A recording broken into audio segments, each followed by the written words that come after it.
Hello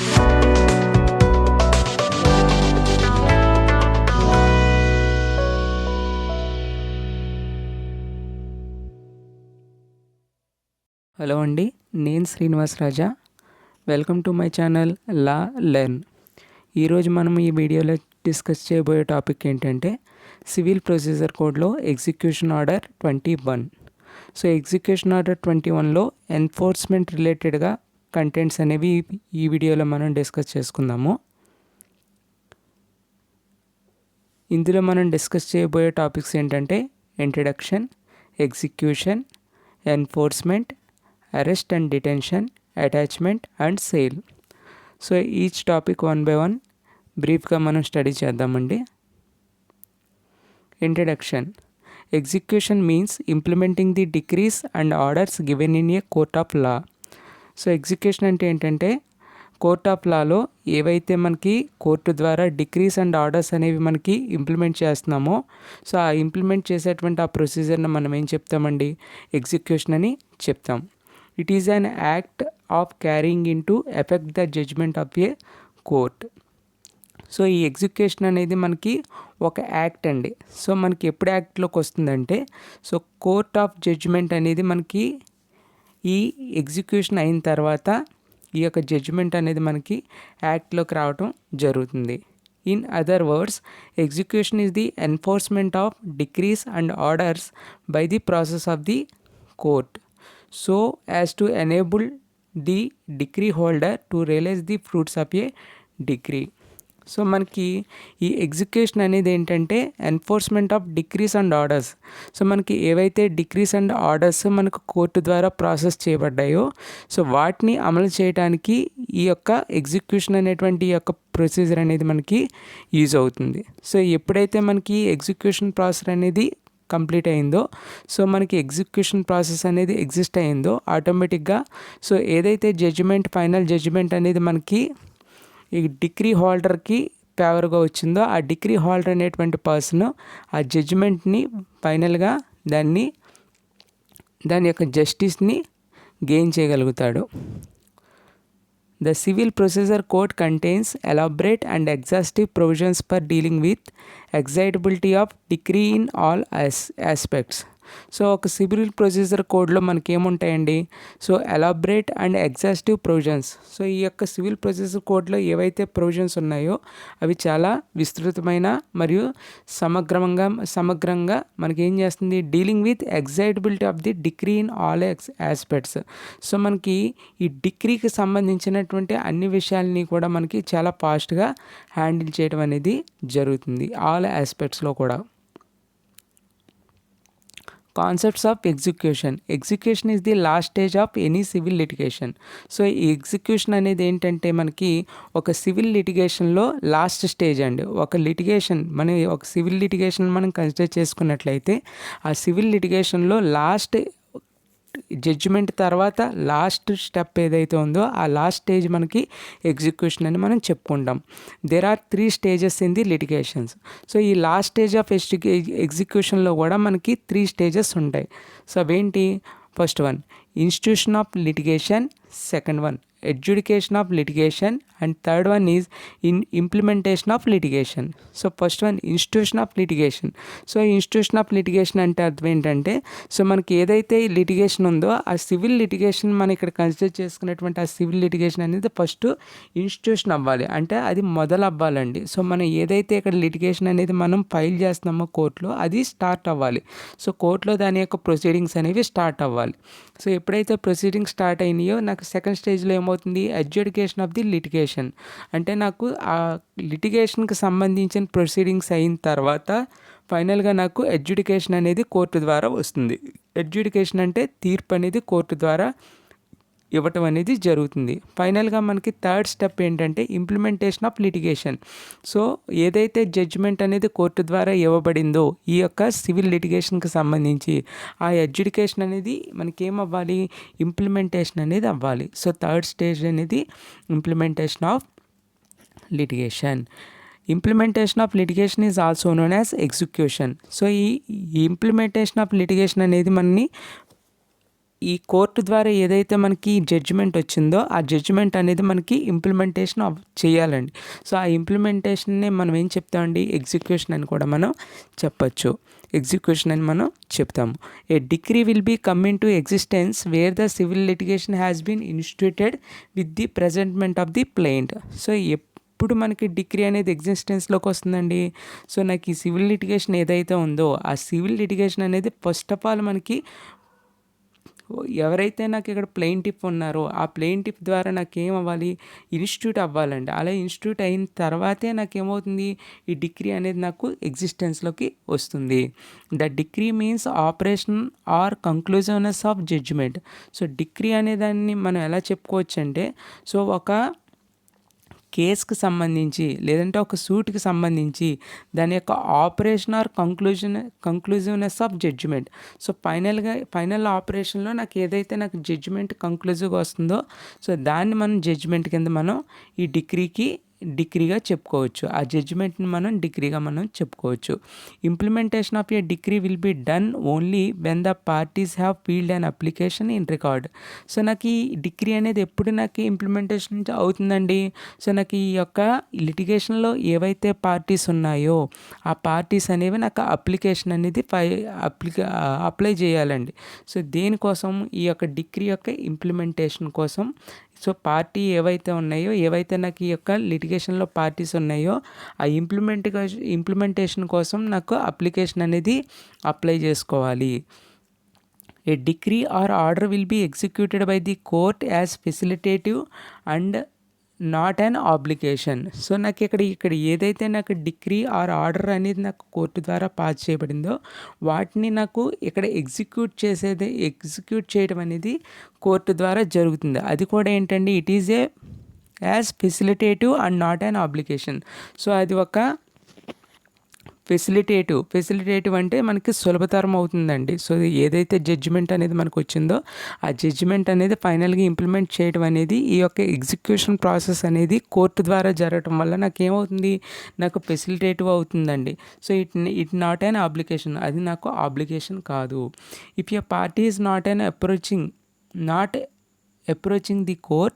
so నాకు ఒకవేళ party కనుక కోర్ట్ని అప్రోచ్ అవ్వకపోయిన పక్షంలో then the court has no obligation to implement it suo motu. So కోర్టుకి ఎటువంటి ఆబ్లిగేషన్ అనేది అక్కర్లేదండి, ఏం ఉండదండి దీన్ని సుమోటోగా కన్సిడర్ చేయడానికి. A decree will be executed by the court which has passed the judgement. So నాకు డిగ్రీ అనేది ఏ కోర్ట్ అనేది నాకు ఇంప్లిమెంట్ చేస్తుందండి, ఏ కోర్ట్ అయితే నాకు జడ్జిమెంట్ని పాస్ చేసిందో అదే కోర్ట్ నాకు డిగ్రీని కూడా ఎగ్జిక్యూట్ చేయడం అనేది జరుగుతుంది. In exceptional circumstances the judgment will be implemented by another court which is having the competency in that regard. So నాకు some exceptional circumstances, కొన్ని ఏవైతే నాకు ఎక్సెప్షనల్ సర్కమ్స్టాన్సెస్ అంటే మనకి కొన్ని స్పెసిఫై చేయబడినటువంటి కొన్ని పరిస్థితుల్లో నాకేంటండి ఈ జడ్జిమెంట్ అనేది వేరే కోర్టు ద్వారా నాకు ఏమవుతుంది, ఎగ్జిక్యూట్ చేయడం అనేది జరుగుతుంది. సో నాకు ఇక్కడ ఏదైతే డిగ్రీ అనేది పాస్ అయిందో ఆ డిగ్రీ పాస్ అయిన తర్వాత అదే కోర్ట్ అనేది యాక్చువల్గా నాకు ఎగ్జిక్యూషన్ చేయాలి. కానీ some conditions and some exceptional సర్కమ్స్టాన్సెస్లో నాకు ఏమవుతుంది, ఆ కోర్ట్ అనేది ఆ డిగ్రీని సేమ్ కాంపిటెన్సీ ఉన్న కోర్టుకి ట్రాన్స్ఫర్ చేస్తుందండి. సేమ్ కాంపిటెన్సీ అంటే ఇక్కడ ఏదైతే కోర్టు యొక్క స్టేజ్ ఉందో same stage or same level ఉన్నటువంటి అనదర్ కోర్టు వేరే జ్యూరిడిక్షన్లో ఉన్నటువంటి అనదర్ కోర్టుకి ట్రాన్స్ఫర్ చేయడం అనేది జరుగుతుంది. దేనికోసం, ఎగ్జిక్యూషన్ కోసం.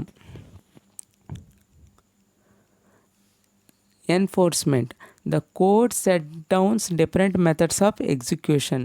సో నాకు ఈ సివిల్ ప్రొసీజర్ కోడ్లో నాకు ఇక్కడ ఏదైతే నాకు ఎగ్జిక్యూషన్ అనేది నాకు ఎన్ఫోర్స్మెంట్ అవుతుందో సో నాకు ఈ ఎన్ఫోర్స్మెంట్ అనేది నాకు డిఫరెంట్ మెథడ్స్ అనేవి నాకు సెట్ డౌన్ చేయడం అనేది జరిగింది. అంటే సెట్ డౌన్ చేయడం అంటే అర్థం ఏంటండి, అమర్చుతుందండి. సో నాకు డిఫరెంట్ మెథడ్స్ ఏవైతే నాకు ఉన్నాయో ఈ ఎగ్జిక్యూషన్ కోసం ఆ ఎగ్జిక్యూషన్ మెథడ్స్ అనేవి ఈ యొక్క సివిల్ ప్రొసీజర్ కోడ్లో మనకి నిర్ణయింపబడ్డాయి.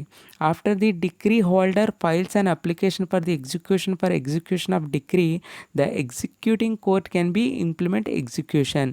సో నాకు ఈ డిక్రీ అనేది నాకు కోర్టు ద్వారా డిక్రీ అయిన తర్వాత, సో నాకు ఎవరైతే నాకు ఇక్కడ డిక్రీ హోల్డర్ ఉన్నారో ఆ డిక్రీ హోల్డర్ ఏం చేయాలండి, ఒక అప్లికేషన్ని ఫైల్ చేయాలి, కోర్టుకి ఒక అప్లికేషన్ అనేది ఫైల్ చేయాలి. సో నాకు అతనికి ఇచ్చినటువంటి ఆ డిక్రీ హోల్డర్ యొక్క జడ్జిమెంట్ని దాన్ని ఎగ్జిక్యూట్ చేయమని చెప్పి ఈ డిక్రీ హోల్డర్ అప్లికేషన్ ఫైల్ చేస్తేనే అప్పుడు నాకు ఈ యొక్క డిక్రీ అనేది ఎగ్జిక్యూట్ చేయబడుతుంది.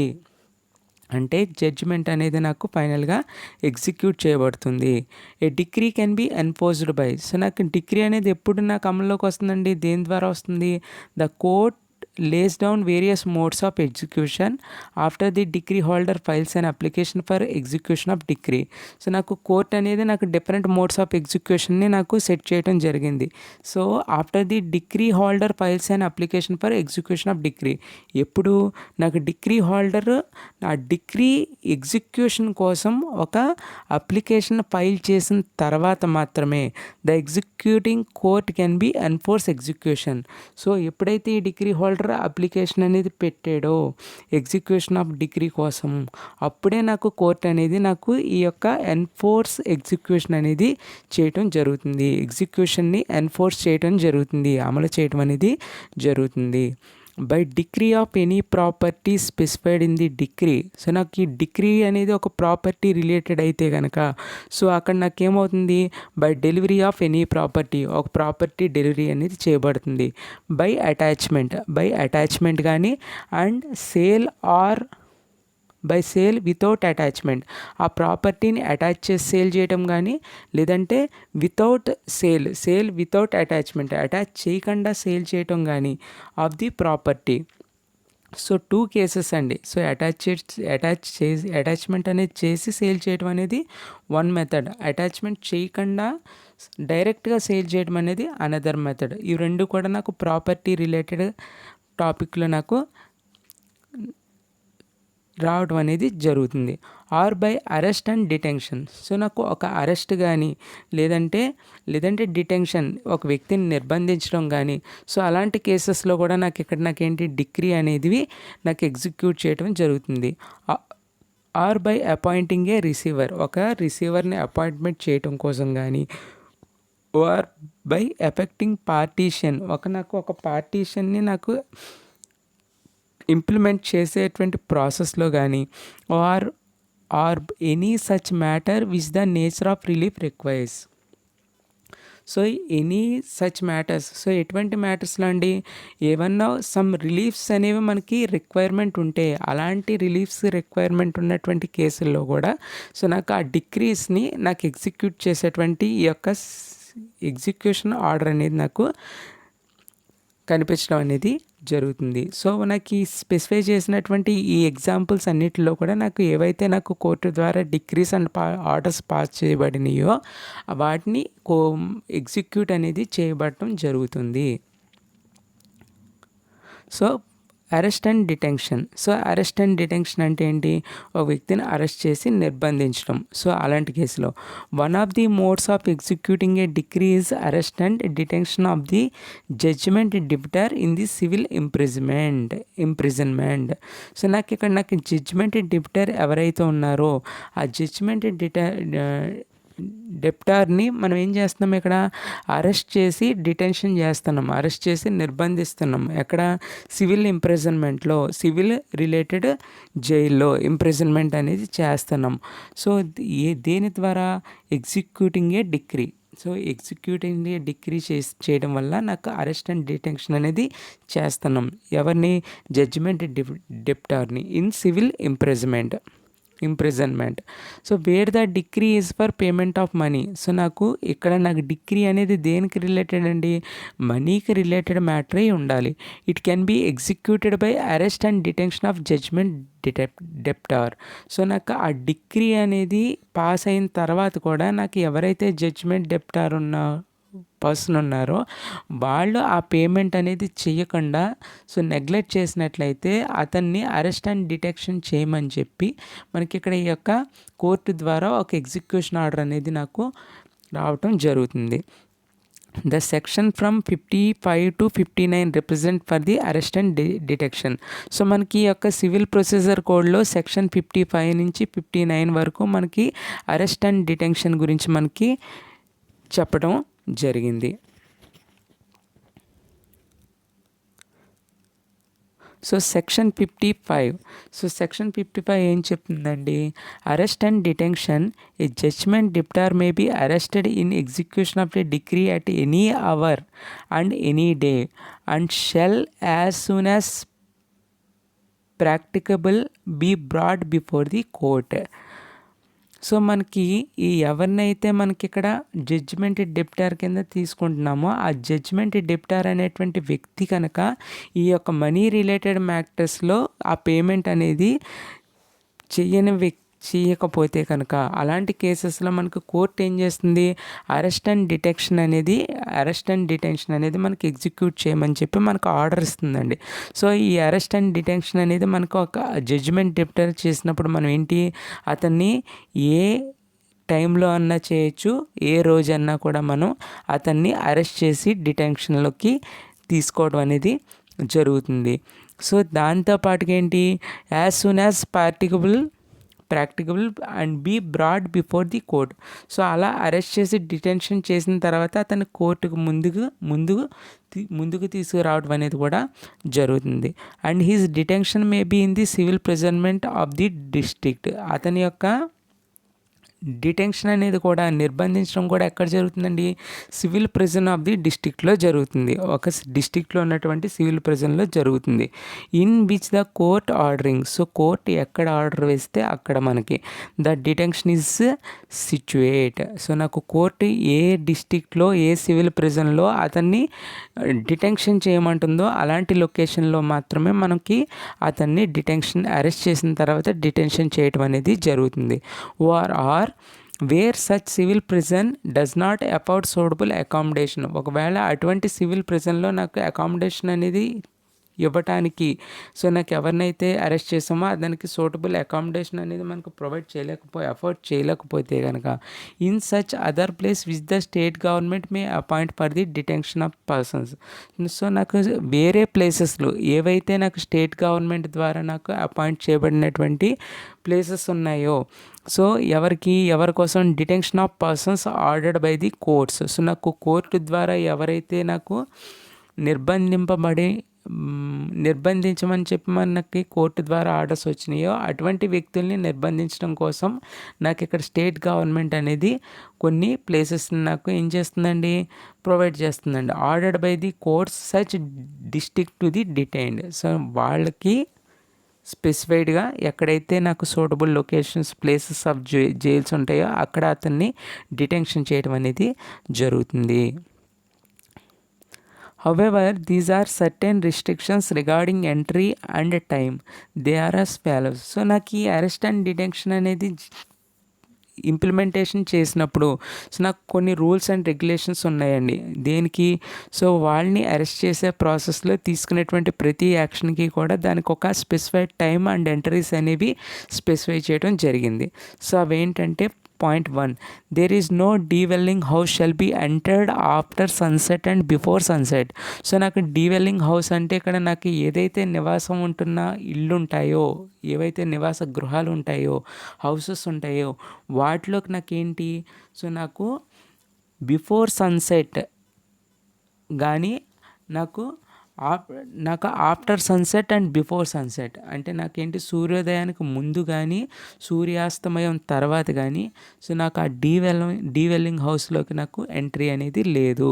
సో నాకు సన్సెట్ అవ్వక ముందు, సన్ రైజ్ అయిన తర్వాత ఈ మధ్య గ్యాప్లో మాత్రమే నాకు ఆ డీవెల్లింగ్లోకి హౌస్లోకి వెళ్ళి ఆ యొక్క స్పెసిఫైడ్ పర్సన్ ఎవరైతే ఉన్నారో అతన్ని మనం అరెస్ట్ చేసి డిటెన్షన్ అనేది చెయ్యొచ్చు. Okay. Second point, there no outer door shall be broken. So నాకు ఆ యొక్క హౌస్ యొక్క ఔటర్ డోర్స్ అనేవి మనం బ్రోకెన్ చేయలేం, వాటిని మనం బ్రేక్ చేయలేం. In order to enter the house unless such a house is occupants of the judgment debtor. So నాకు ఏ హౌస్లో అయితే నాకు అరెస్ట్ చేయవలసినటువంటి డిటెన్షన్ చేయవలసినటువంటి జడ్జ్మెంట్ డెప్టర్ ఉన్నాడో, సో అటువంటి హౌస్ని మనం ఏంటండి, ఒకవేళ అతను కనుక అబ్జెక్ట్ చేసినట్లయితే, in case he refuses to prevent access there to, so అలాంటి కేసుల్లో తప్ప సో నార్మల్గా ఆ యొక్క హౌస్ని మనకు ఎటువంటి డ్యామేజ్ చేయడం అనేది చేయకూడదు. సో అందులో కూడా మనకేంటి, ఆ యొక్క హౌస్లో ఖచ్చితంగా ఆ జడ్జ్మెంట్ డెబిటర్ ఉన్నాడని చెప్పి కన్ఫర్మ్ చేసుకున్న తర్వాత మాత్రమే అతను రాను అని మనకి రిఫ్యూజ్ చేసినటువంటి కేసెస్లో మాత్రమే, అలాంటి కేసెస్లో మాత్రమే మనం యొక్క డోర్స్ బ్రేక్ అనేది చేయాలి తప్ప, రిమైనింగ్ నార్మల్ కేసెస్లో డోర్స్ అనేది outer doors shall not be broken. Third point, where the room is in occupancy of women. So నాకు ఏదైతే రూము ఒక ఉమెన్ యొక్క ఆక్యుపెన్సీలో ఉందో, సో అలాంటి కేసెస్లో కూడా who is not the judgment debtor. So ఆ ఉమెన్ అనే వ్యక్తి మనకి జడ్జ్మెంట్ డెప్టర్ కాకపోతే, అంటే నాకు ఇక్కడ నాకు జడ్జిమెంట్ డెప్టర్ అనే వ్యక్తి ఎవరు, మేల్ పర్సన్. సో అతను లేడీ కాదు, ఉమెన్ కాకపోయినట్లయితే, and does not appear in public due to customs, the further shall be given reasonable time and facility to her withdraw from there from. So నాకు ఆ ఉమెన్కి అతనికి judgement డెప్టర్కి నాకేం కొంత time అనేది ఇస్తారండి. ఆ ఉమెన్ ఆ యొక్క లొకేషన్లోంచి ఆ రూమ్ నుంచి వెళ్ళిపోవడానికి కొంత టైం అనేది ఇస్తారు. సో అలాంటి టైంలో నాకు యాక్షన్ తీసుకోవడానికి లేదు. ఆ స్పెసిఫైడ్ టైం ఏదైతే ఉందో ఆ స్పెసిఫైడ్ టైంలో ఆ పర్టికులర్ ఉమెన్ అనే పర్సన్ ఆ లొకేషన్ నుంచి లీవ్ అయిన తర్వాతే ఈ అరెస్ట్ అండ్ డిటెన్షన్ అనేటువంటి యాక్షన్ అనేది తీసుకోవటం జరుగుతుంది. Point 4, where there is a decree for the payment of money. So నాకు ఒక డిక్రీ అనేది నాకు పేమెంట్ ఆఫ్ మనీకి రిలేటెడ్ టాపిక్ డిక్రీ అయితే కనుక, and judgement debtor pay the full decretal amount. So నాకు ఇక్కడ ఎవరైతే జడ్జ్మెంట్ డెప్టర్ ఉన్నారో వాళ్ళు ఆ డిక్రియల్ అమౌంట్ కనుక కంప్లీట్గా పే డిక్రియల్ అమౌంట్ అనేది కంప్లీట్గా పే చేసేసినట్లయితే, and the cost of the arrest to arresting the officer. So నాకు అరెస్టింగ్ ఆఫీసర్కి నాకు అరెస్టింగ్ కాస్ట్ కూడా పే చేసేసినట్లయితే he shall not be arrested. అతన్ని అరెస్ట్ చేయడం అనేది చేయకూడదు. అంటే ఒక వ్యక్తిని అరెస్ట్ చేయడానికి వచ్చిన తర్వాత ఆ జడ్జిమెంట్ డెప్టర్ ఎవరైతే ఉన్నారో ఆ జడ్జిమెంట్ డెప్టర్ తను పే చేయవలసినటువంటి అమౌంట్స్ అన్నీ పే చేసేసి అతని అరెస్ట్కి సంబంధించినటువంటి అరెస్ట్ అమౌంట్ ఆ యొక్క అరెస్టింగ్ ఆఫీసర్కి పే చేసేసి మొత్తం అమౌంట్స్ అన్నీ క్లియర్ చేసేసినట్లయితే అతని యొక్క అరెస్ట్ అండ్ డిటెక్షన్ అనేది చేయకూడదు. అతని యొక్క అరెస్ట్ అండ్ డిటెక్షన్ అనేది క్యాన్సిల్ అవుతుంది. Section 56, prohibition of arrest or detention of women in execution of decree of money, notwithstanding anything in this part. The court shall not order the arrest and detention in civil prison of a woman in execution of a decree for the payment of money. So నాకు section 56 ఏం చెప్తుందంటే, so ఒక women so నాకు ఇక్కడ నాకు judgement డెప్టర్ అనేటువంటి వ్యక్తిని arrest చేసి డిటెన్షన్ చేయమని మనకు కోర్టు కనుక డిగ్రీ పాస్ చేసినట్లయితే, ఎగ్జిక్యూషన్ పాస్ చేసినట్లయితే, అక్కడ నాకు ఆ ఎగ్జిక్యూషన్ డెప్టర్ అనే వ్యక్తి ఉమెన్ అయితే కనుక ఆ ఉమెన్కి ఈ అరెస్ట్ అండ్ డిటెన్షన్ అనేటువంటి ఈ యొక్క ఎగ్జిక్యూషన్ అనేది అప్లై కాదు. సో నాకు ఉమెన్ అయితే కనుక ఆమెని అరెస్ట్ చేయటం కానీ డిటెన్షన్ చేయటం అనేది కానీ నాకు చేయటం అనేది జరగదు. ఏ కేసులో? ఓన్లీ నాకు civil matter related, money related మ్యాటర్లో మాత్రమే, ఓన్లీ మనీ రిలేటెడ్ మ్యాటర్లో మాత్రమే ఉమెన్కి అరెస్ట్ అండ్ డిటెన్షన్ అనేది ఎక్సెంప్షన్ ఉంటుంది. సో రిమైనింగ్ కేసెస్లో ఆటోమేటిక్గా అంటే మనకి వేరే సిఆర్పిసి క్రైమ్ అలాంటి కేసెస్లో ఉమెన్ని అరెస్ట్ చేసి డిటెన్షన్ చేయొచ్చు. కానీ ఇక్కడ ఓన్లీ మనీ కేసెస్లో మాత్రమే ఉమెన్ని మనం అరెస్ట్ చేసి డిటెన్షన్ చేయటం అనేది జరగదు. Okay. So section 57, Subsistence allowance, the state government may fix scales graduated according to rank, race and nationality of monthly allowance payable for the subsistence of judgment debtors. So నాకు ఇక్కడ subsistence allowance అంటే అర్థం ఏంటంటే, so నాకు ఇక్కడ జీవనోపాధికి సంబంధించినటువంటి allowance payments అన్నమాట. So నాకు ఇవి ఎవరి ద్వారా నాకు ఇప్పిస్తారండి, నాకు ఇక్కడ ఎవరైతే డిగ్రీ హోల్డర్ ఉన్నారో ఆ డిగ్రీ హోల్డర్ అనేటువంటి పర్సన్ నాకు జడ్జ్మెంట్ డెప్టార్కి ఇవ్వడం అనేది జరుగుతుంది. ఆ జడ్జ్మెంట్ డెప్టార్కి నాకు ఇక్కడ సబ్సిస్టెన్స్ అలవెన్స్ అనేది డిగ్రీ హోల్డర్ ద్వారా నాకు ఇవ్వడం అనేది జరుగుతుంది. ఆ ఎంత అమౌంట్ ఇవ్వాలి, ఆ అలవెన్స్ అమౌంట్ ఎంత ఇవ్వాలి అనేది నాకు ఎవరు డిసైడ్ చేస్తారండి, స్టేట్ గవర్నమెంట్ అనేది నాకు ఫిక్స్ చేస్తుంది. దేని మీద బేస్ చేసుకుని నాకు ఫిక్స్ చేస్తుంది, scales graduated according to rank, race and nationality of monthly allowance payable. So ఈ ఫ్యాక్టర్స్ నాకు బేస్ చేసుకుని నేషనాలిటీ మీద, మంత్లీ అలవెన్సెస్ మీద, ర్యాంక్ మీద, scales and graduated and according to rank, వీటి బేస్ చేసుకుని నాకు ఏం చేస్తుంది, నాకు సబ్సిస్టెన్స్ అలవెన్స్ అనేది ఫిక్స్ చేస్తుంది. ఎవరికండి మనం సబ్సిస్టెన్స్ అలవెన్స్ ఎవరికి ఇస్తున్నాము, నాకు ఇక్కడ ఎవరైతే జడ్జ్మెంట్ డెప్టార్ ఉన్నారో ఆ జడ్జ్మెంట్ డెప్టార్కి ఈ డిగ్రీ హోల్డర్ ద్వారా నాకు ఇచ్చేటువంటి ఈ యొక్క అలవెన్స్ని మనం ఏం చెప్తాము, సబ్సిస్టెన్స్ అలవెన్స్ అని మనం చెప్తాం. ఇది మనకి సెక్షన్ 57 అనేది మెన్షన్ చేస్తుంది. Section 58 detention and release. So నాకు నిర్బంధించి దాని యొక్క రిలీజ్ గురించి మనకి సెక్షన్ 58 చెప్తుంది. For the removal of doubts it is hereby declare that no order for detention of judgment debtor in civil imprisonment in execution of decree for the payment of money shall be made where the total amount of decree does not exceed 500 rupees. So నాకు ఇక్కడ ఈ యొక్క civil matter అనేది నాకేంటి, money related matter అయితే కనుక ఆ money related matter కూడా నాకేంటి 5,000 కంటే ఎక్కువ కాకపోయినట్లయితే, అంటే నాకు 5,000 రూపీస్ కంటే తక్కువ అయితే కనుక, సో అలాంటి కేసెస్లో నాకు ఎవరైతే జడ్జిమెంట్ డెప్టార్ ఉన్నాడో ఆ జడ్జిమెంట్ డెప్టార్కి సంబంధించి మనకి ఈ యొక్క ఎగ్జిక్యూషన్ ప్రాసెస్లో మనకేంటి అరెస్ట్ అండ్ డిటెన్షన్ ఆర్డర్ అనేది మనకి ఇవ్వటం అనేది జరగదు. సో 5,000 కంటే ఎక్కువ అమౌంట్ ఉన్న కేసుల్లో మాత్రమే, అటువంటి పేమెంట్ ఇష్యూ రిలేటెడ్ ఉన్న కేసెస్లో మాత్రమే నాకు ఆ యొక్క జడ్జిమెంట్ డెప్టార్కి మనకేంటి అరెస్ట్ అండ్ డిటెన్షన్ ఎగ్జిక్యూట్ చేయమని కోర్టు ద్వారా నాకు ఆర్డర్స్ రావడం అనేది జరుగుతుంది. Next section 59 release on ground of illness where a judgement debtor has been arrested. So నాకు ఎక్కడైతే ఈ జడ్జ్మెంట్ డిప్టర్ అనే వ్యక్తిని అరెస్ట్ చేసామో, సో అటువంటి కేసులో the court may release him if. So ఆ కోర్ట్ అనేది నాకు ఎవరినైతే జడ్జ్మెంట్ డిప్టర్ని మనం ఇక్కడ అరెస్ట్ చేసామో ఆ వ్యక్తిని రిలీజ్ చేస్తుందండి. ఎప్పుడు, in its opinion he is not in a fit state of health to be detained in civil prison. So అతన్ని ఏదైతే ఒక సివిల్ ప్రిజన్లో మనం డిటెన్షన్ చేసామో ఆ యొక్క సివిల్ ప్రిజన్లో ఉండటానికి అతని యొక్క హెల్త్ అనేది, అతని యొక్క ఫిట్నెస్ అనేది నాకు సూటబుల్ కాకపోయినట్లయితే, అలాంటి అనారోగ్య పరిస్థితుల్లో ఆ యొక్క జడ్జిమెంట్ డిప్టర్ని మనం ఏం చేస్తామండి, కోర్ట్ అనేది రిలీజ్ చేయడం జరుగుతుంది.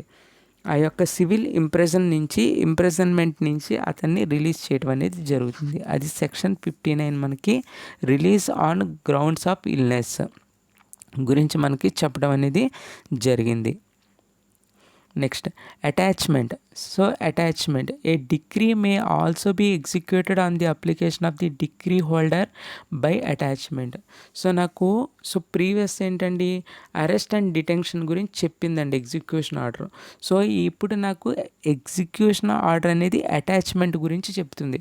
సో నాకు ఈ అటాచ్మెంట్ అనేది నాకు ఎప్పుడు ఎగ్జిక్యూట్ చేస్తామండి, ఇక్కడ కూడా నాకు ఎవరైతే డిగ్రీ హోల్డర్ ఉన్నారో ఆ డిగ్రీ హోల్డర్ అనేటువంటి ఆ పర్సన్ నాకు అప్లికేషన్ అనేది ఫైల్ చేస్తాడండి. సో నాకు తన యొక్క డిగ్రీని ఎగ్జిక్యూట్ చేయమని నాకు కోర్టుకి ఒక ఫైల్ చేస్తాడండి, ఒక అప్లికేషన్ని ఫైల్ చేస్తాడు. సో దేనికి రిగార్డింగ్గా ఈ యొక్క attachment and sale, the only sale without attachment of the property. అది ప్రాపర్టీ రిలేటెడ్ ఇష్యూ అయితే కనుక, సో నాకు ఆ ప్రాపర్టీ ఎవరికైతే జడ్జ్మెంట్ డెప్టార్ ఉన్నారో అతనికి సంబంధించిన ప్రాపర్టీని అటాచ్మెంట్ చేసి సేల్ చేయటం కోసం కానీ, లేదంటే అటాచ్మెంట్ చేయకుండా without attachment and sale, attachment చేయకుండానే సేల్ చేసే ప్రాసెస్లో కానీ, సో ఏ కేసు అయినా కావచ్చు, ఈ 2 కేసెస్లో ఏ కేసు అయినా కూడా నాకు ఇక్కడ డిగ్రీ హోల్డర్ అనేది ఈ యొక్క ఎగ్జిక్యూషన్ చేయటం కోసం అప్లికేషన్ అనేది కోర్టుకి ఫైల్ చేయటం అనేది జరుగుతుంది. The code recognizes the right of the decree holder to attach the property of the judgment debtor in execution proceedings and lay down the procedure of the effect attachment section 60 to 64. So నాకు ఇక్కడ కోర్టుకి ఎవరైతే judgement డెప్టర్ అనే person apply చేసుకుని application file చేస్తున్నాడో ఈ యొక్క execution కోసం, సో దేని ఎగ్జిక్యూషన్ కోసం అండి, ప్రాపర్టీ అటాచ్మెంట్ చేయమని నాకు ఈ యొక్క అప్లికేషన్ ఫైల్ చేస్తున్నాడు, సో దాని యొక్క ఎగ్జిక్యూషన్ అనేది కోర్టు ద్వారా జరుగుతుందండి. సో అది దేనికి రిలేటెడ్, అటాచ్మెంట్కి రిలేటెడ్ అండి. సో ఈ యొక్క సిపిసిలో మనకి section 60 to 64 and rules 41 to 51 or order 21 deals with the subject of attachment of property. So నాకు ఈ కేసులో నాకేంటండి, సెక్షన్ 60 నుంచి 64 వరకు, అలాగే 41 నుంచి 57 వరకు, ఆర్డర్స్ 21 నాకు ఏం డీల్ చేస్తుంది, ఈ అటాచ్మెంట్ ఆఫ్ ప్రాపర్టీ గురించి నాకు డీల్ చేయడం అనేది జరుగుతుంది.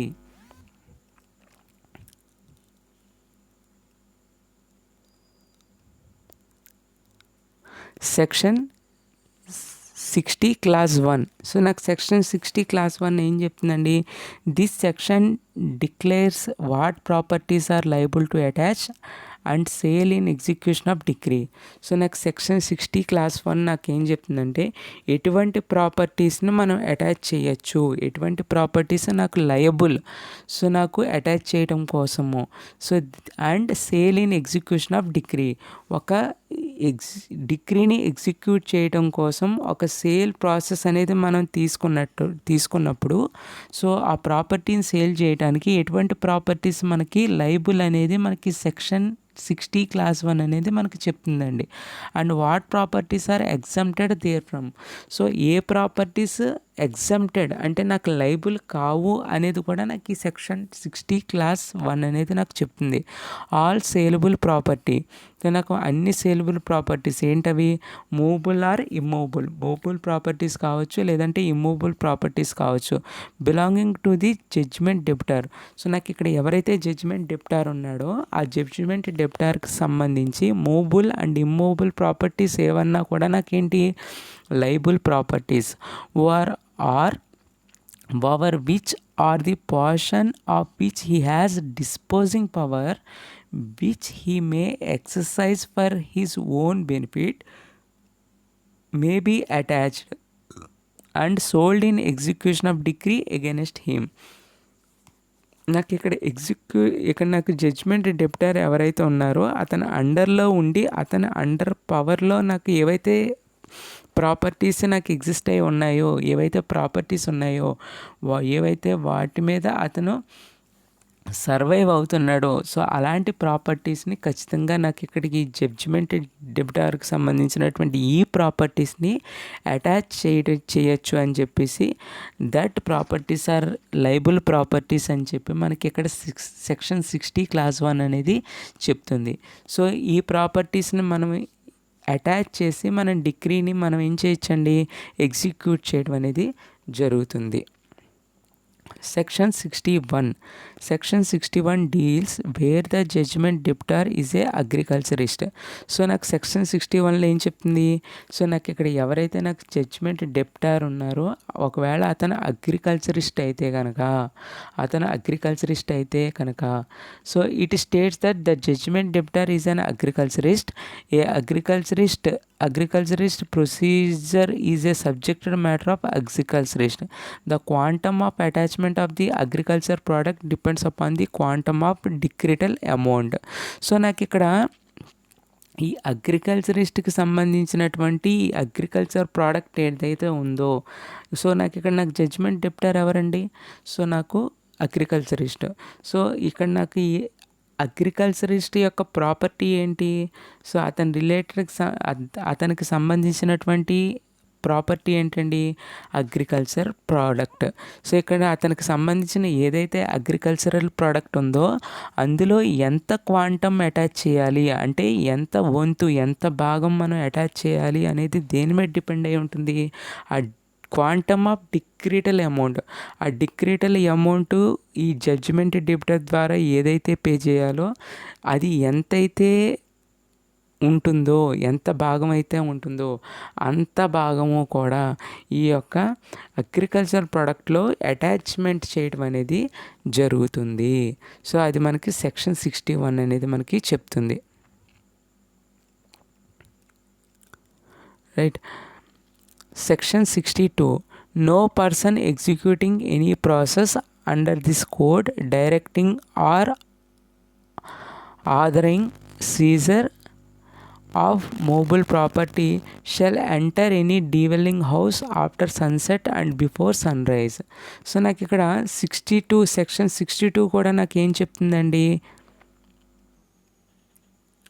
ఈ సెక్షన్ 62లో ఏం చెప్తుంది అంటే, సో నాకు ఇక్కడ ఏదైతే ప్రాపర్టీని మనం అటాచ్ చేస్తున్నామో, ఏదైతే మూవబుల్ ప్రాపర్టీని మనం సీజ్ చేస్తున్నామో, ఆ సీజ్ చేసేటువంటి ఆ ప్రొసీజర్లో కూడా ఆ ప్రాసెస్ అనేది మనకేంటి, ఆ డీవెల్లింగ్ హౌస్ ఏదైతే ఉందో అది మనకి ఆ డీవెల్లింగ్ హౌస్లోకి వెళ్ళి మనం ఆ యొక్క ప్రాపర్టీ ఏదైతే ఉందో ఆ ప్రాపర్టీని మనం అటాచ్ చేసుకోవాలండి. సో నాకు ఆ అటాచ్ చేసే ప్రాసెస్లో ఆ డీవెల్లింగ్ హౌస్లోకి ఎంటర్ అయ్యేటువంటి ఆ యొక్క ప్రాసెస్లో, అంటే అక్కడ మనకి ఒక నివాసం ఉన్నటువంటి ఒక ఇంటిలోకి మనం ఎంటర్ అవుతున్నప్పుడు ఆ ఎగ్జిక్యూషన్ ప్రాసెస్ కోసం ఆ యొక్క అటాచ్మెంట్ ప్రాపర్టీని అటాచ్ చేయడం కోసం అలాంటి టైమింగ్స్ కూడా ఎలా ఉండాలండి? After sunset and before sunrise. So నాకు ఈ యొక్క ఆఫ్టర్ సన్సెట్ కానీ లేకపోతే బిఫోర్ సన్ రైజ్ కానీ మనం ఈ యొక్క యాక్షన్ తీసుకోవడానికి లేదు. సో నాకు సన్ రైజ్ అయిన తర్వాత బిఫోర్ సన్సెట్ ఈ యొక్క మధ్య టైం పీరియడ్లో మనకి ఈ యాక్షన్ తీసుకోవడం అనేది జరగాలి. సో మనకి డిటైన్డ్ అండ్ రిలీజ్ టాపిక్లో సెక్షన్ 55 మనకి ఎలా చెప్పుకున్నామండి? సో అదే మనకి ఈ అటాచ్మెంట్లో కూడా సెక్షన్ 62లో మనకి రైజ్ అవుతుంది. సో నాకు సూర్యోదయానికి ముందు కానీ సూర్యాస్తమయం తర్వాత కానీ నాకు ఈ యాక్షన్స్ తీసుకుంటానికి లేదు. సో సూర్యోదయం అయిన తర్వాత సూర్యాస్తమయానికి ముందు ఈ మధ్య పీరియడ్ ఏదో ఉందో ఆ యొక్క పీరియడ్లో మాత్రం మనం యాక్షన్ తీసుకోవడం అనేది జరగాలి. అదేంటి? నాకు అరెస్ట్ అండ్ డిటెన్షన్ అయినా కావచ్చు, లేదంటే అటాచ్మెంట్ అయినా కావచ్చు. Section 63, where two different courts having attached the same property through different decree, then it will be looked that which court is superior. So section 63లో ఏం చెప్తుందంటే, ఫర్ సపోజ్ ఒక particular ఒక ప్రాపర్టీ ఉందండి. ఆ ప్రాపర్టీకి రిలేటెడ్గా ఒక డిగ్రీ అనేది పాస్ అయింది. సో నాకు ఇక్కడ 2 డిఫరెంట్ కోర్ట్స్ ఉన్నాయి. నాకు 2 డిఫరెంట్ కోర్ట్స్, కోర్ట్ ఏ, కోర్ట్ బి, అలాగే కోర్ట్ సి కూడా ఉంది అని అనుకుందాం. సో నాకు ఈ 3 కోర్ట్స్ కూడా నాకు డిగ్రీని పాస్ చేసినాయి. ఆ డిగ్రీని నాకు పాస్ చేసినాయి దేనికి రిలేటెడ్గా? అన్నీ కూడా కలిపి ఓన్లీ ఒక సింగిల్ సేమ్ ప్రాపర్టీ మీద నాకు డిగ్రీని పాస్ చేస్తే, సో అలాంటి కేసులో ఏ కోర్టుకి సంబంధించి ఈ యొక్క ఎగ్జిక్యూషన్ అనేది ప్రయారిటీ ఇవ్వాలి అనేది నాకు సెక్షన్ 63 అనేది చెప్తుంది. సో నాకు court A, court B, court C, so 3 కోర్టులు కూడా వాటి యొక్క జడ్జిమెంట్స్కి సంబంధించి డిగ్రీస్ని సేమ్ ఎవరైతే నాకు ఇక్కడ జడ్జిమెంట్ డిప్టార్ ప్రాపర్టీ ఉందో ఒకే ప్రాపర్టీ మీద అన్ని కోర్టులు కూడా డిగ్రీని పాస్ చేయడం జరిగింది. సో అలాంటి కేసెస్లో ఏ కోర్ట్ అనేది ఫస్ట్ ప్రయారిటీ అనేది తీసుకుంటుంది ఈ యొక్క డిగ్రీ యొక్క ఎగ్జిక్యూషన్ అనేది ఫర్ దిస్ ప్రాపర్టీ. సో అలాగా మనకి ఈ కన్ఫర్మేషన్ అనేది ఈ సెక్షన్ 63 అనేది మనకు చెప్తుందండి. సో నాకు ఏ కోర్ట్ అయితే సుపీరియరో, ఏదైతే హై స్టేజ్ ఆఫ్ కోర్ట్ అవుతుందో సో ఆ యొక్క సుపీరియర్ కోర్టుకు మాత్రమే ఈ యొక్క ఫస్ట్ ప్రయారిటీ అనేది ఇవ్వటం జరుగుతుంది. సో ఈ ప్రాపర్టీ ఏదైతే ఉందో దాన్ని అటాచ్ చేసి దాన్ని ఎగ్జిక్యూట్ చేసేటువంటి రైట్ అనేది సుపీరియర్ కోర్టుకు మాత్రమే ఉంటుంది. సో నాకు ఏబీసీ కోర్టులో నాకు ఇక్కడ ఏంటి ఏ అనేది సుపీరియర్ కోర్ట్ అయితే కనుక అన్నిటికంటే హైయెస్ట్ కోర్ట్ అయితే కనుక దానికి మాత్రమే నాకు పవర్ అనేది ఉంటుంది. నెక్స్ట్ వాటికి నెక్స్ట్ ప్రయారిటీ ఉంటుంది. First priority goes to the superior court. The value of the property will be determine whether the further attachment can be done or not.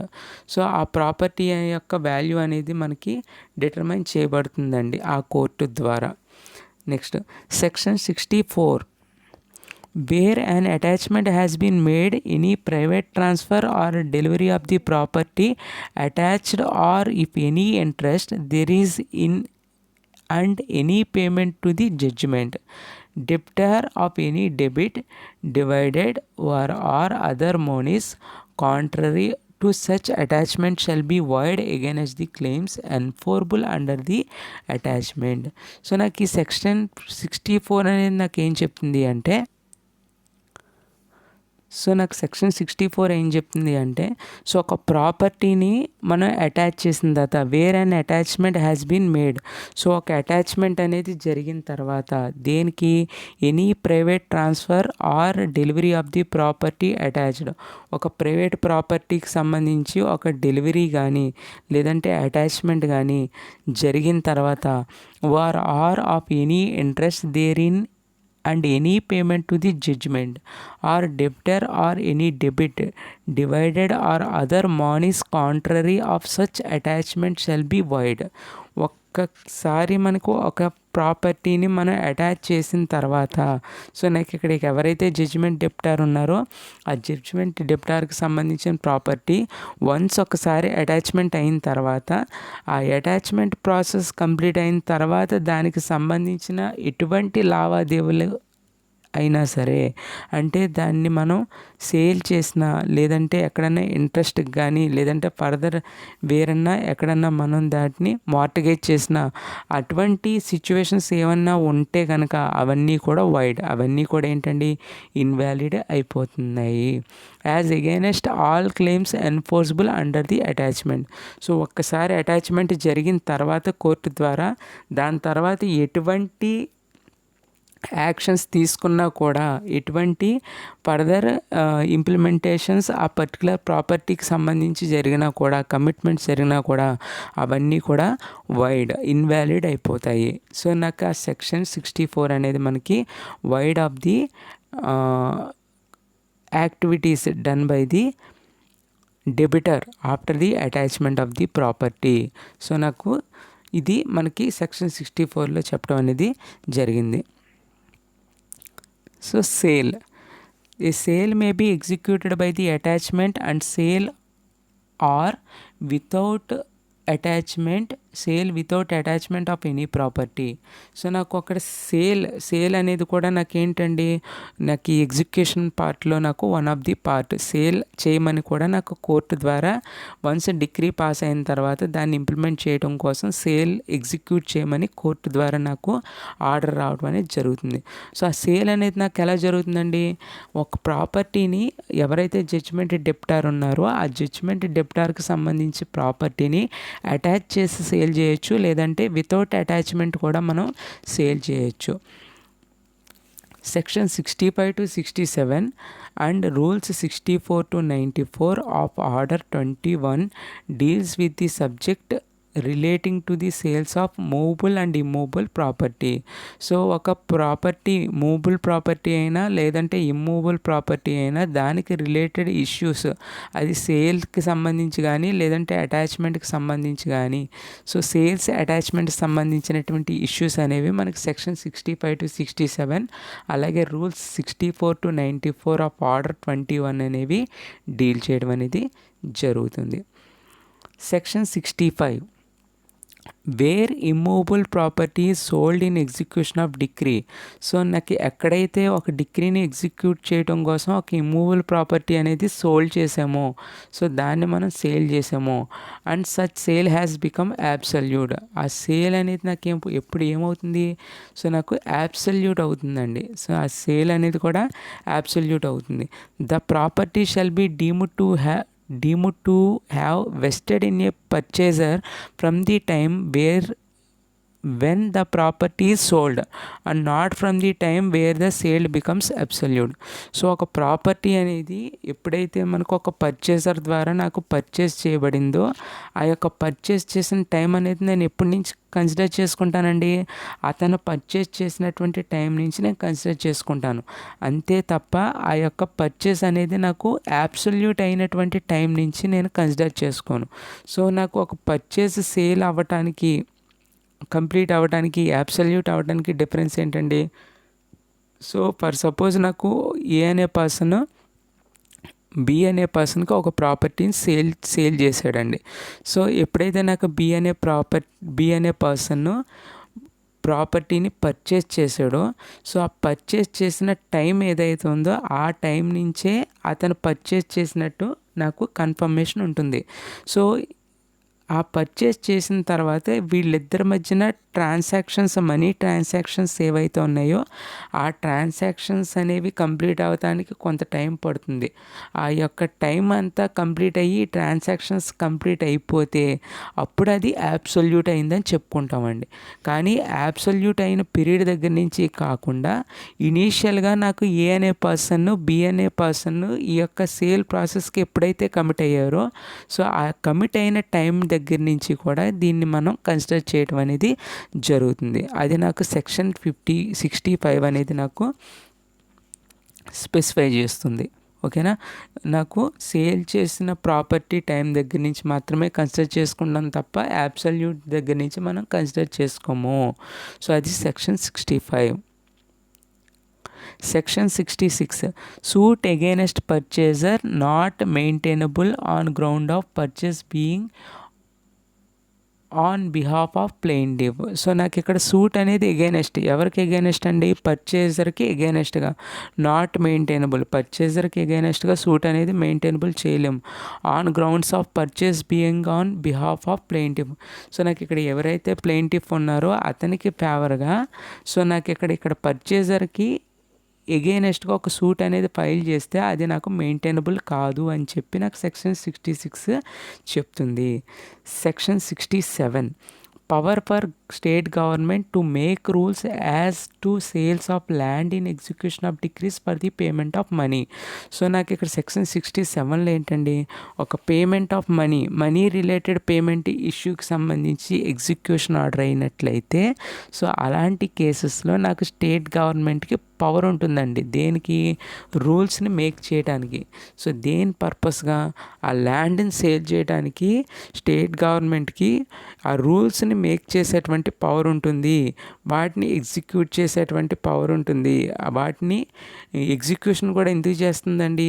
ఆ డిక్రీస్ ఏవైతే ఉన్నాయో, ఆ పేమెంట్స్ రిలేటెడ్గా మనకి డిక్రీస్ ఏవైతే వచ్చినాయో వాటిని ఎగ్జిక్యూట్ చేయటం కోసం.